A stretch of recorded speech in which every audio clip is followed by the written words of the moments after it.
Every global currency collapses at the exact moment it achieves total control, not because it is weak, not because markets fail, but because power concentrates at the center. This is not an opinion. It is a pattern that has repeated for over 2,000 years. Rome believed its silver would last forever. Spain believed its silver ruled the world. Britain believed the pound was unchallenged. America believes the dollar is inevitable, and every empire before believed the same thing right before decline began. This is not what they teach you. They teach that global currencies fail because of bad leadership, poor policy, or external shocks. They teach that markets are chaotic and unpredictable, but history shows something far more uncomfortable. Global currencies do not die from chaos. They die from control. The more centralized the power behind a currency becomes, the faster trust decays outside the center, and global currencies do not survive without trust. Let's start with what most people think they know. A global currency, we're told, is simply the strongest currency, the most stable, the most trusted. But that is only half the truth. A global currency is not just money, it is infrastructure. It is the unit used for trade settlement, for commodity pricing, for debt contracts, for reserves held by foreign nations. The Roman denarius, at its peak, circulated across Europe, North Africa, and the Middle East. Spanish silver coins funded global trade from the Americas to Asia in the 16th century.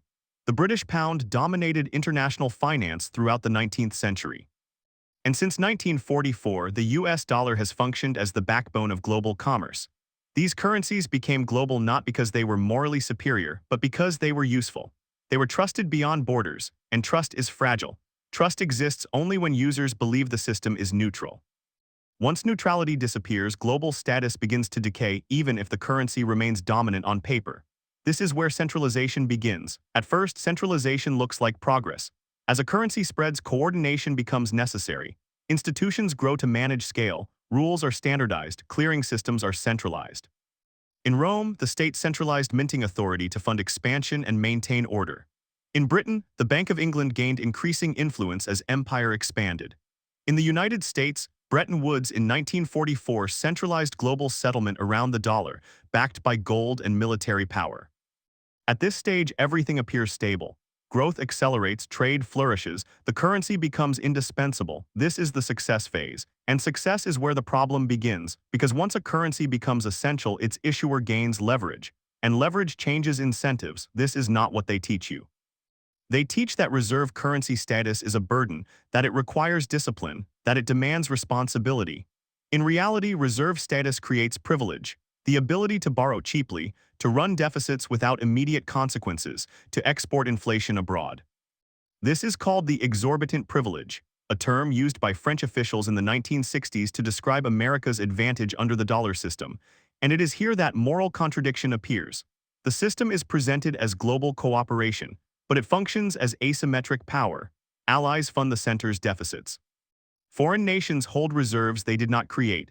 Global trade depends on rules written by one authority. This is help versus extraction, and the more centralized the system becomes, the harder it is to separate the two.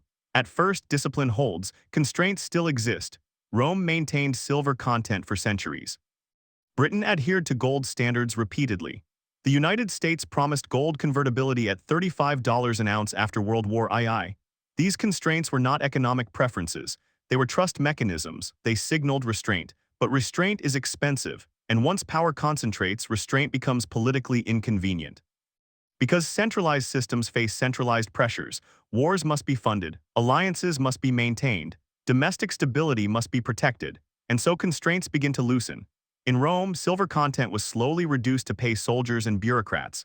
In Spain, silver inflows funded empire but destroyed domestic industry through inflation. In Britain, gold convertibility was suspended during wars, first temporarily, then permanently. In the United States, gold convertibility ended entirely in August 1971. President Nixon called it a temporary measure. It never was. This was not a market failure. It was a power decision, and every global currency reaches this moment. When control replaces discipline, when policy replaces neutrality, when money becomes a tool, not a measure. This is when trust begins to decay outside the core, not immediately, not dramatically, but quietly. Foreign holders notice first. They see deficits rising, debt expanding, rules applied selectively. They begin diversifying slowly. Not because collapse is imminent, but because incentives have changed. This is not panic, it is rational behavior, and yet public narratives lag behind reality. The The currency still dominates headlines, trade still clears, markets still function, which creates the illusion that nothing has changed, but something fundamental has. The currency is no longer global because it is neutral. It is global because it is enforced. And enforcement is not trust. That is the turning point, and we are only at the beginning of the story. At first, centralization is justified as efficiency. Clearing must be faster. Settlement must be safer. Rules must be uniform, so authority is consolidated. In the Roman Empire, provincial mints were absorbed under imperial control to standardize coinage. In Britain, financial power gravitated toward London as empire expanded. In the modern era, dollar settlement concentrated through New York banks, the Federal Reserve System, and later global messaging networks like SWIFT. Each step was framed as progress, and each step reduced decentralization. This is where what people think they know diverges from reality. People believe decentralization weakens systems. History shows the opposite. Decentralization protects trust, because trust survives only when no single actor can change the rules unilaterally. Once rules can be changed from the center, global confidence becomes conditional. And conditional trust always decays. At this stage, monetary policy quietly transforms. It stops prioritizing long-term stability. It starts prioritizing political survival. This is not a conspiracy. It is arithmetic. A global power must fund its commitments. Military presence, security guarantees, alliances, domestic expectations. The larger the system, the heavier the burden. And centralized currencies make those burdens easier to hide. Debt replaces taxation. Inflation replaces honesty. The costs are spread globally. This is where the contradiction becomes impossible to ignore. The center presents itself as the stabilizer of the world system, but it funds that stability by transferring risk outward. Allies are told the system benefits everyone, yet they absorb inflation they did not vote for. They hold reserves that lose purchasing power. They finance deficits they did not approve. This is not cooperation, it is asymmetry, and asymmetry is the enemy of trust. History records this moment clearly. By the 1960s, foreign governments began questioning the dollar's gold backing. The United States had more dollars in circulation abroad than gold at home. France, under President Charles de Gaulle, openly criticized the system. In 1965, France demanded gold in exchange for dollars, using the very rules America had written. This was not hostility, it was logic. And it revealed the flaw in centralized global currency systems. When one nation controls issuance, enforcement, and rules, neutrality disappears. On August 15, 1971, the United States ended gold convertibility. The decision was unilateral, no global vote, no international agreement, just power. The world was told it was temporary. This is not what they teach you. That moment did not just end Bretton Woods, it marked the transition from a rules-based global currency to a power-based one. From that point on, the dollar remained dominant but no longer neutral, and dominance without neutrality always invites resistance. Not immediately, not openly. Quietly, foreign nations adjusted behavior. They accumulated fewer reserves relative to trade, they diversified holdings, they explored alternatives, not because collapse was imminent but because dependence had become dangerous. This is the stage where centralization begins to harden. When trust weakens, control increases, sanctions become common, access becomes conditional. Compliance becomes mandatory.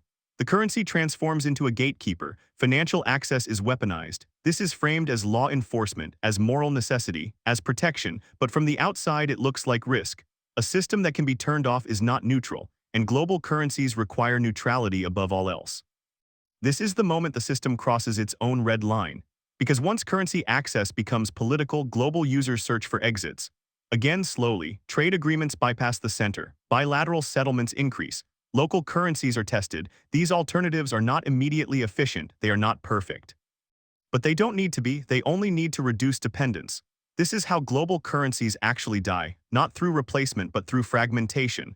The Roman denarius did not vanish overnight, it became regional, then local, then irrelevant. Spanish silver did not stop circulating suddenly. It was diluted by debasement and inflation, then overshadowed by emerging powers.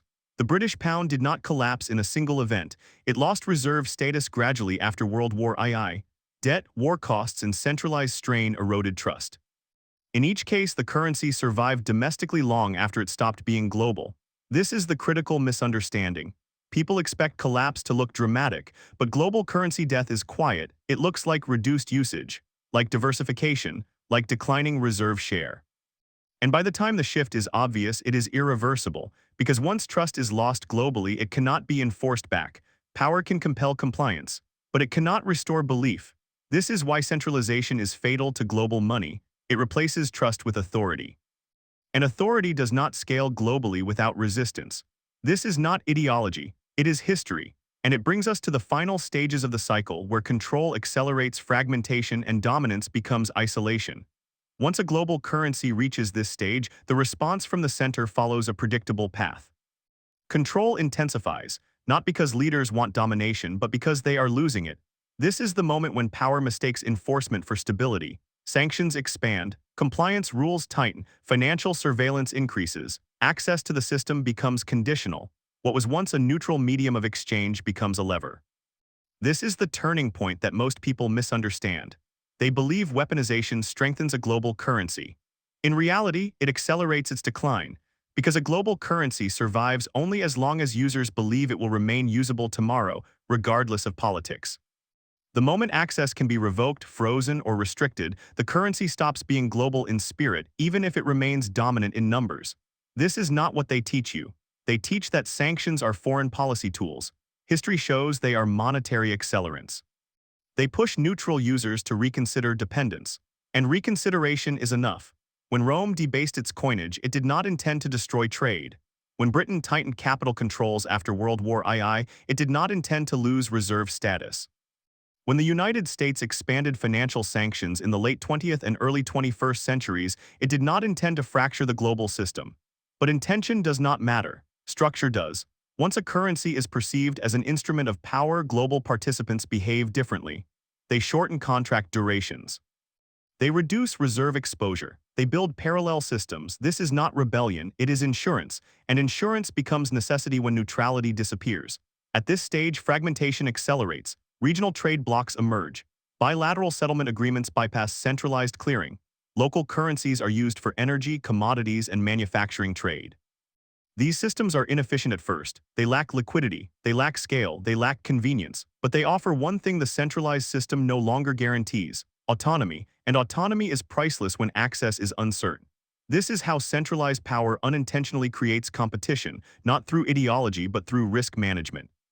History gives us repeated proof. After World War II, Britain imposed strict capital controls to defend the pound. The result was not stability but loss of confidence. Global trade shifted toward the dollar. Spain's centralized silver inflows destroyed its productive base. Other European economies diversified away. Rome's increasing taxation and currency manipulation pushed trade into local systems outside imperial control. Every time the center tried to protect dominance through control. Every time control weakened the system, because global money must be boring, predictable, neutral, unemotional. The moment money becomes moralized, politicized, or conditional, it stops functioning globally. This is the deepest contradiction. The more powerful a currency becomes, the more temptation there is to use it as leverage. And the more it is used as leverage, the less global it becomes. Victory becomes loss.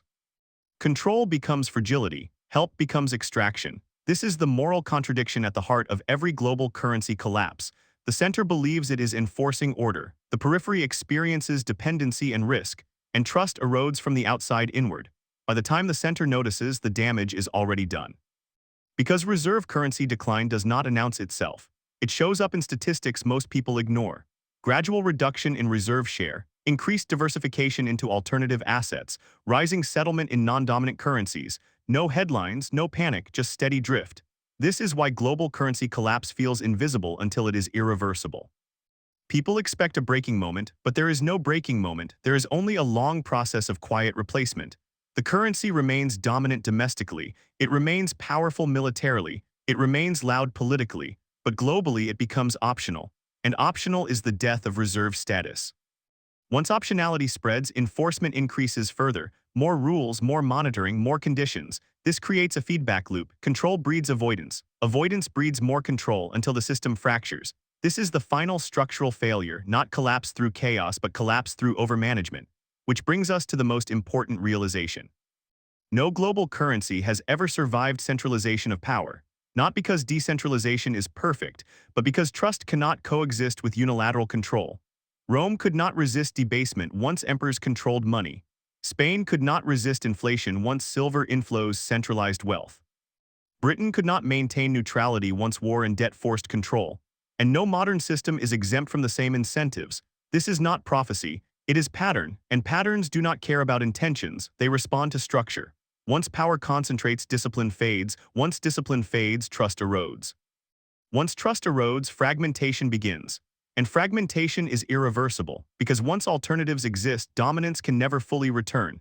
This is why global currency systems do not end with collapse but with replacement, not one currency rising overnight, but many systems coexisting, regional, bilateral, fragmented. Which is where the world always ends up after centralization peaks. And this leads us to the final paradox, the one history never escapes. The final paradox of global money is this: the very power that creates a global currency is the same power that destroys it.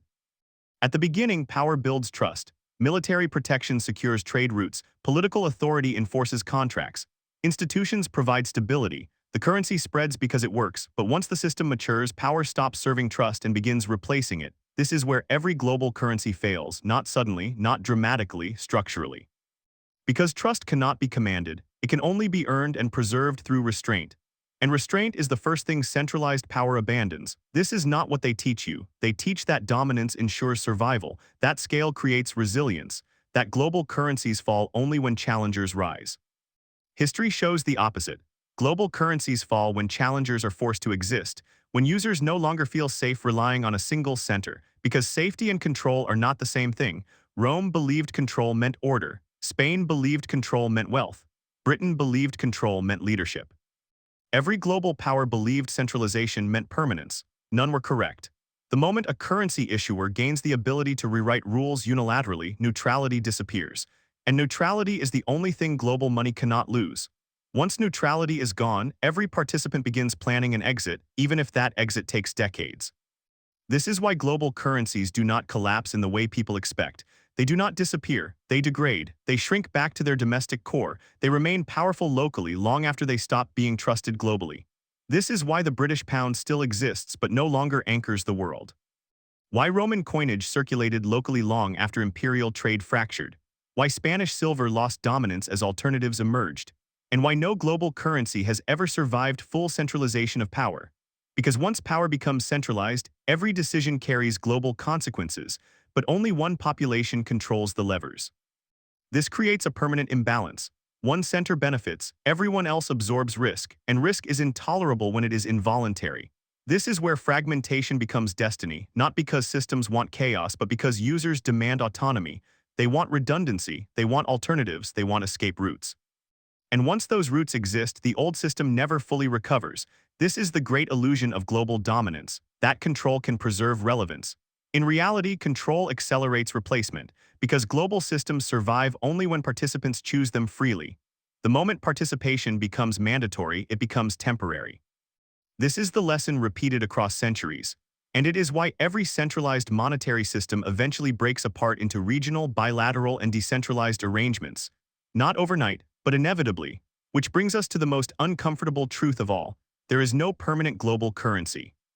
Not because humanity fails, but because power always centralizes.